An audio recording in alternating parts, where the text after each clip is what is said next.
Assalamualaikum warahmatullahi wabarakatuh.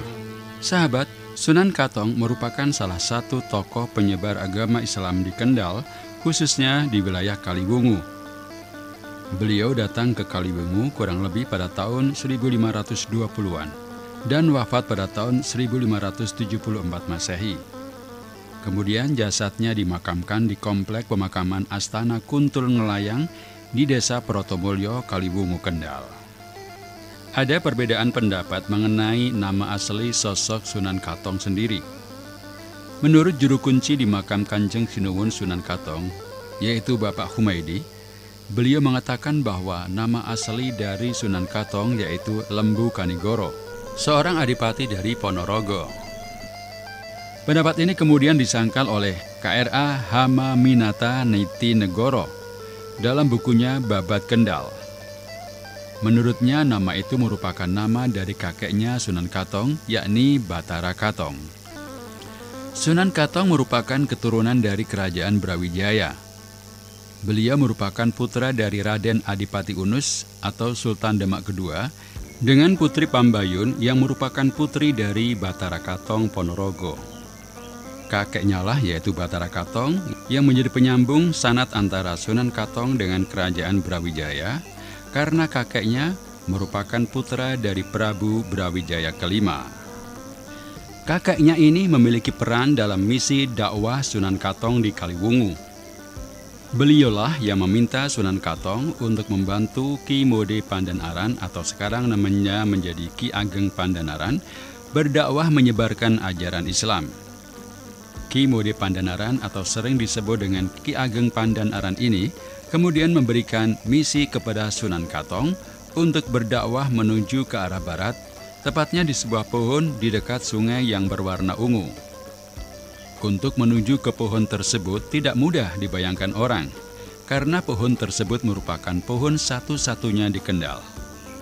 Namun Sunan Katong tidak putus asa, meskipun mengalami kesulitan menemukan pohon ungu sesuai petunjuk Ki Ageng Pandanaran, karena sudah menjadi niatan sebagai penyebar agama Islam pasca Wali Songo. Perjalanan tersebut rupanya tidak sia-sia. Akhirnya Sunan Katong menemukan pohon warna ungu bersama pasukannya dan berteduh sampai ketiduran beberapa waktu di bawah pohon tersebut. Daerah tersebut sekarang dikenal dengan nama Kaliwungu atau Kaliwungu. Dan sungai yang berada di dekat pohon tersebut oleh masyarakat dinamakan Kali Sarean, ungkap sejarawan Ahmad Hamam Rohani, penulis buku Babat Tanah Kendal. Ada cerita lain di balik penamaan kota Kaliwungu ini. Masyarakat setempat ada yang berpendapat jika asal-usul nama Kaliwungu itu merupakan dampak akibat dari pertarungan antara Sunan Katong dengan Empu Pakuwojo kala Sunan Katong ingin mengislamkan Empu Pakuwojo.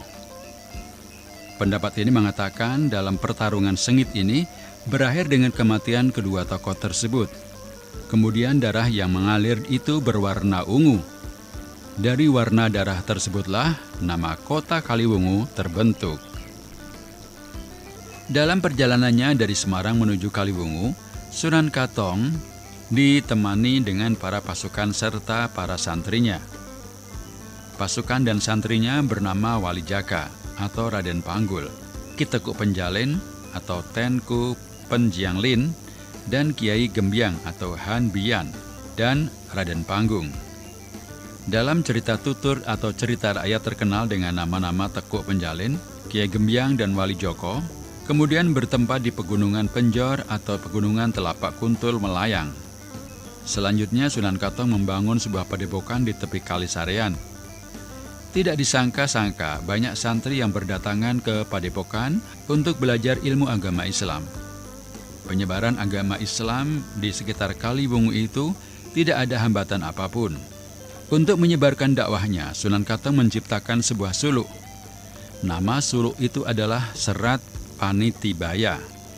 Di dalam suluk itu berisi 176 larangan, sebagai pedoman bagi generasi muda agar selalu mawas diri dalam mengarungi kehidupan.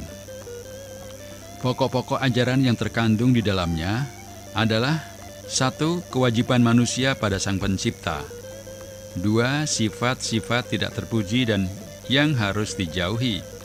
3. Sifat-sifat terpuji. 4. Perbuatan yang tidak dibenarkan bagi kaum pria. 5. Sikap yang harus diperhatikan dalam bertutur. 6. Pesan leluhur. 7. Orang yang tidak pantas untuk didekati. 8. Tindakan yang berhubungan dengan anak-anak. 9. Tindakan yang berhubungan dengan senjata api. 10. Adab bertamu dan bertetangga. Dan 11. Sikap dalam menangani suatu pekerjaan. Cara dakwah yang dilakukan Sunan Katong ini sesuai dengan apa yang dilakukan para penyebar ajaran Islam di Jawa lainnya. Contohnya seperti Sunan Kalijaga dengan suluk ilir-ilir dan suluk-suluk yang lain, Sunan Bonang, Sunan Gunung Jati, dan ulama-ulama lainnya. Hal ini dilakukan para ulama penyebar ajaran Islam Tanah Jawa dikarenakan diperlukan strategi berupa pembauran antara cara dakwah dengan kebudayaan orang-orang Jawa yang sangat kental dan melekat pada jiwa orang-orang Jawa. Setelah berhasil mengembangkan siar agama Islam, Sunan Katong mengembangkan wilayah dakwahnya ke bagian barat yang masyarakatnya beragama Hindu dan Buddha. Ketika di barat, beliau bertemu dengan Empu Pakuwojo yang dulunya merupakan petinggi kerajaan Majapahit. Empu Pakuwojo merupakan seorang ahli pembuat pusaka. Beliau adalah seorang adipati Majapahit yang pusat pemerintahannya di Kaliwungu, Kendal. Untuk mengislamkan atau menyuruhkan kepadanya supaya memeluk agama Islam tidaklah mudah sebagaimana mengislamkan masyarakat biasa lainnya yang cukup dengan akhlakul karimah. Mengingat orang yang didakwahi memiliki ilmu kesaktian dan pengaruh yang cukup besar kepada rakyatnya, sangat penting untuk Sunan Katong untuk meluluhkan hatinya untuk memeluk sebuah ajaran kebenaran. Bagaimanapun juga, rakyat bawahan Empu Pakuwojo akan tunduk dan ikut terhadap agama dari pemimpinnya. Akhirnya, Sunan Katong pun menghampiri Empu Pakuwojo dan mengajaknya untuk masuk Islam. Namun Empu Pakuwojo menolaknya. Beliau meminta Sunan Katong untuk adu kesaktian dengannya, dan apabila beliau kalah, maka beliau bersedia untuk memeluk agama Islam dan menjadi pengikut Sunan Katong. Adu kesaktian itu berlangsung cukup lama dan Empu Pakuwojo tidak pernah memenangkan pertandingan ini. Pada akhirnya Empu Pakuwojo dapat dikalahkan.